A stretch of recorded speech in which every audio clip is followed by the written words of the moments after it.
안녕하세요. 보양남입니다. 2017년 12월 7일 가명입니다. 홍길동 차장님께 40년 전 시골집 농가주택 문의를 드렸는데 이 주택이 4급주택 전 보험사 인수 불가라고 나왔어요.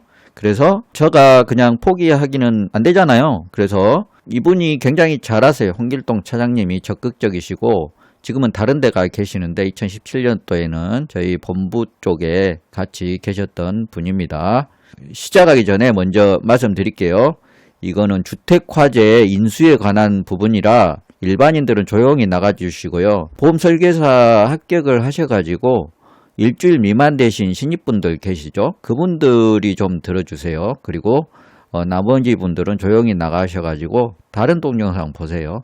이거 동영상 봐도 이해 못 하실 거예요. 자, 그럼 시작하시겠습니다. 안녕하세요. 순천 3본부 김정호입니다. 주택화재보험 설계 중인데요. 주구조, 목조, 지붕, 시멘트 기와, 건축물 대장에 이렇게 나오는데 건물을 직접 못 봐서 네이버 지도 보니까 길과 멀리 떨어져 안 보이네요. 지붕은 슬리토 같은데 그래서 기둥, 목조, 지붕, 슬레드 위, 기와, 외벽, 목조 이렇게 했더니 4급으로 가입 불가 나옵니다.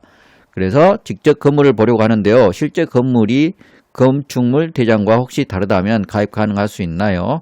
저는 그 일반 시골집이나 주택 같은 거 있죠. 30평, 40평 이런 미만짜리 아파트 주택 이런 것들은 주택화재보험을 들었는데 단기보험으로 그러니까 1년 미만짜리로 들지는 않아요. 그러니까 장기보험 10년 또는 15년인데 10년으로 대략 맞추거든요. 그 이유는 벌금 자체가 2천만 원 한도잖아요. 법정 벌금이 2천만 원 넘지 않습니다.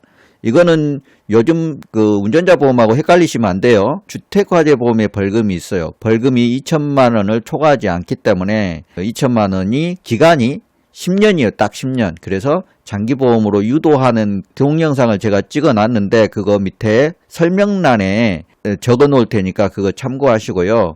일단 봅시다.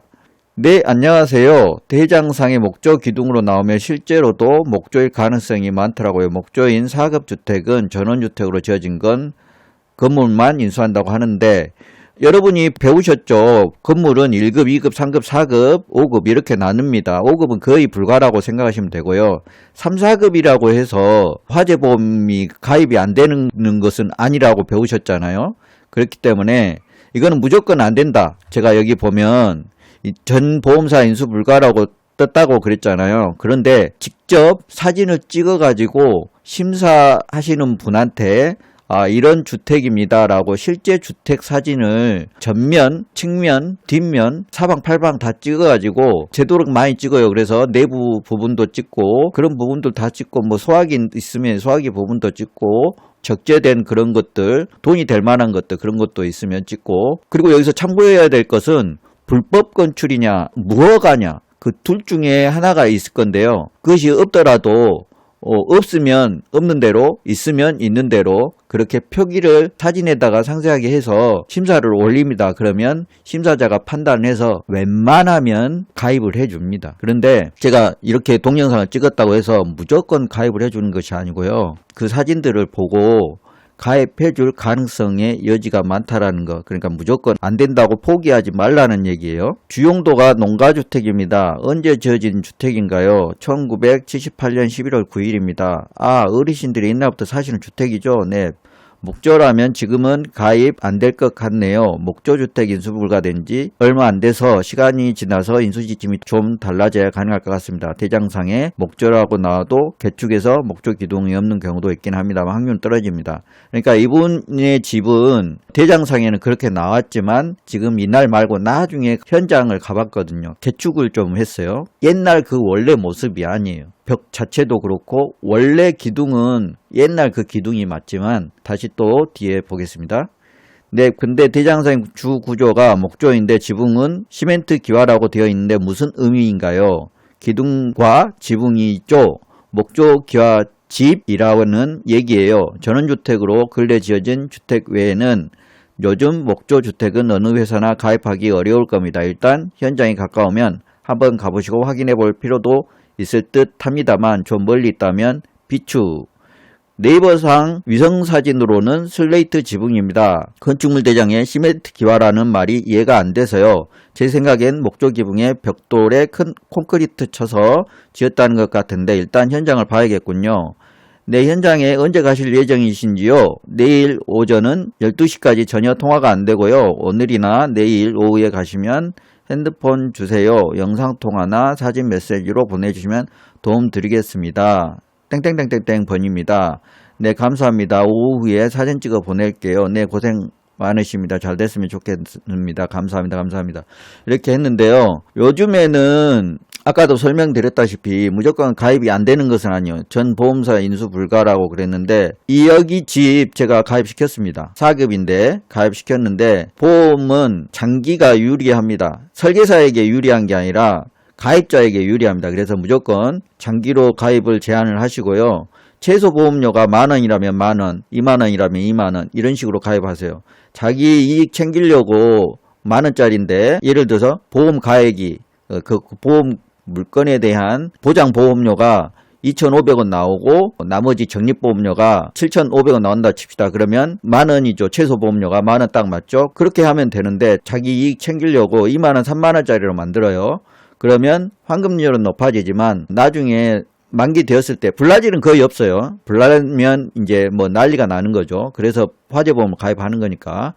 그런데 환급률이 높아진다고 해서 보험 가입하는 사람에게 이익이 돌아가냐? 그건 절대 아니에요.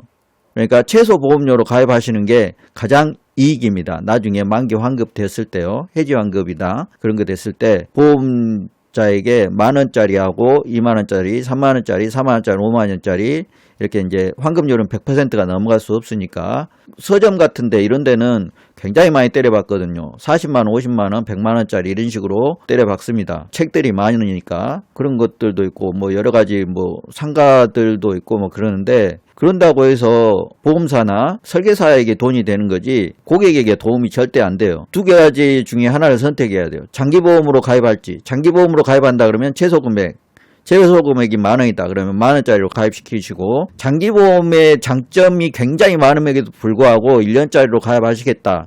그런 분들은 최소 보험료로 가입하세요. 달달이 2,000원, 3,000원씩 이렇게 낼 수 있는 그런 보험으로 가입시켜 드리면 되겠습니다. 그리고 요즘에 풍수재, 그러니까 이번에 물난리 많이 났었잖아요. 서울 쪽에 굉장히 많이 침수차로 많이 생기고 집들도 많이 침수가 됐습니다. 집의 대부분은 아파트보다는 일반 상가주택, 일반 집 이런 것들이 침수의 대부분을 차지합니다. 그래서 주택화재보험 설계하실 때 앞으로는 시골집은 잘 해당이 안 될 수 있겠지만 도시지역은 풍수재도 넣어주시는 거 좋아요. 왜 그러냐면 이번에 풍수재가 풀렸어요. 풍수재는 아시다시피 16층 이상 특수건물인데 특수건물에만 풍수재를 넣을 수 있는데 뭐 회사마다 다를 수 있겠습니다만 전 보험사가 대부분의 약관들이 그리고 상품들이 비슷하기 때문에 네가 잘났냐 내가 잘났냐 그 문제가 아니에요. 어떤 보험 회사가 좋냐 나쁘냐 그것은 아니고 여러분이 생각해 보세요. 여러분이 보험 설계사 이전이라고 생각해 보세요. 주택화재 보험 꼭 들어야 되는데요. 그러면 설계사들이 와서 그렇게 접근을 하면 나 주택화재 보험 필요 없어요. 대부분 다 그렇게 생각하시죠. 보험 설계사 하시기 전에. 근데 보험 설계사 되고 나서는 생각이 바뀌셨잖아요. 아 정말 필요한 거구나. 그하고 똑같은 거거든요. 풍수재도 지금은 굉장히 필요하다. 될 수 있으면 앞으로는 이제 풀렸으니까 풍수재가 조금 비싸더라도 넣어주시는 것이 좋다라고 생각을 해요. 풍수재 필요 없다 그러면은 안 넣어주셔도. 근데 풍수재에 관해서 위험한 집이 아니다라고 판단이 되면 아끼는 게 좋죠. 안 넣어주는 게 좋죠. 그런데 이제 보험 자체가 워낙에 도박성이 있고 위험에 대한 부담을 축소시켜 드리기 위해서 가입하는 거기 때문에 될 수 있으면 넣어줄 수 있을 때 넣어주라. 그런데 그것은 이제 각자 판단해라. 뭐 그런 요점이 되겠습니다. 이번 동영상은 이걸로 마치겠고요. 다음 동영상으로 찾아뵙겠습니다. 시청해 주셔서 감사합니다. 그리고 성투하세요.